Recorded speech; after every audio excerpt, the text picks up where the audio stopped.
Lisa Sabaniak from Life Like You Mean It. And today we're talking all about Samhain, or some people refer to it as Halloween.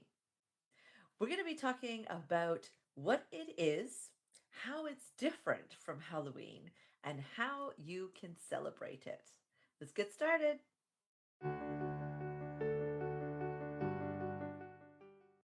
So, what is Samhain? First of all, it's spelt Samhain, but pronounced saah-win or saah-ween. And this is really a celebration. And when I say this, it's going to sound a little bit creepy, but it's a celebration of death. So, what I really mean by that, it is the celebration of the harvest. So, the ending of the summer and the beginning of winter.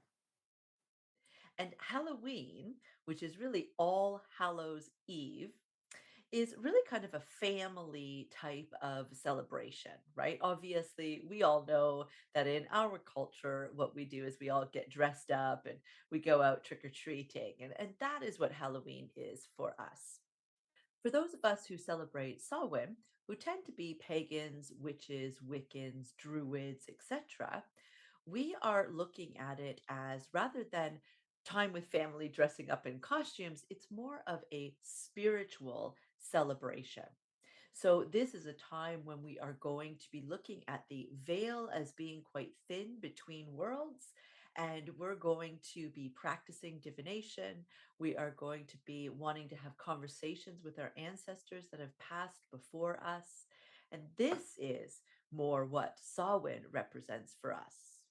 Side note, if you are loving this information about Samhain and you're getting into your spiritual path and you are really interested in this, then I've got an excellent offer for you, which is my Unleash the Goddess Within program. This is a 6-month bespoke program, which means that it's just a one on one, you and me and nobody else, for 6 months every single week, where we get to meet on Zoom and we get to actually help you to forge your path in your own spiritual way, whatever works for you. If you'd like more information about that, you can click in the link in the description as well as check out this QR code here.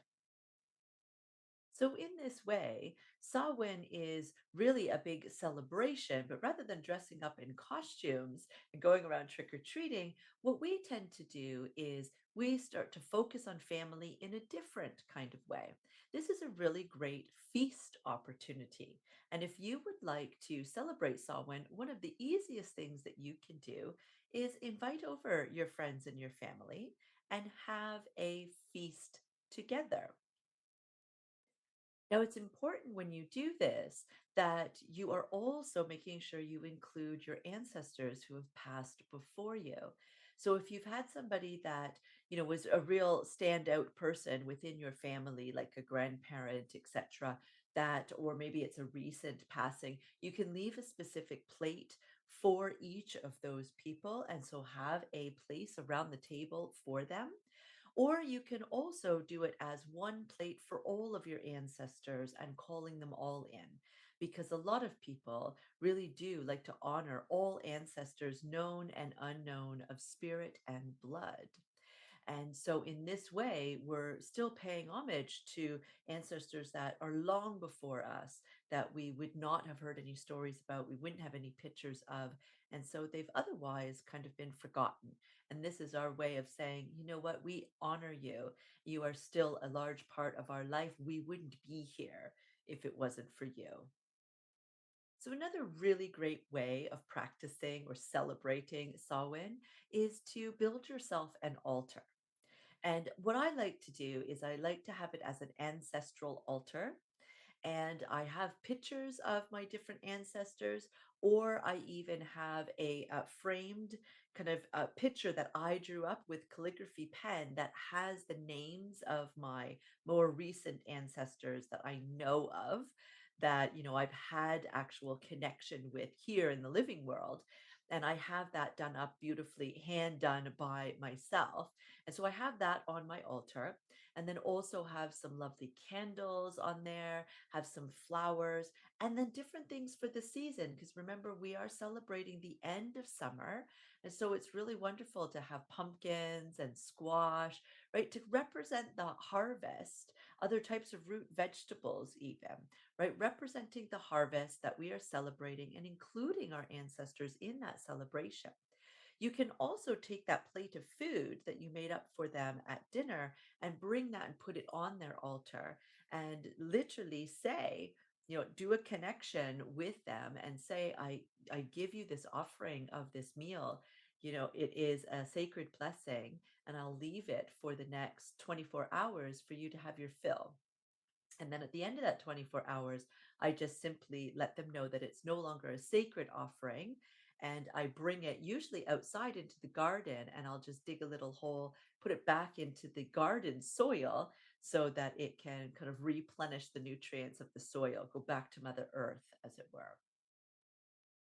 But other things that I like to put on this particular altar for Samhain is different dried leaves. Of course, leaves are falling from the tree, so it's really easy to go out and grab some really beautifully colored red, yellows, orange leaves, some acorns, right, that represent for me like planting new seeds, right? And just different things like that that help you to kind of do both a connection to your ancestors with maybe some memorabilia if you have any of that, right? Maybe some jewelry that you have, or even just images that you have of them, like I said before, right? As well as these things that represent the close of the season and moving into winter. So even things like dried fruits and nuts would be a wonderful thing to add to this altar.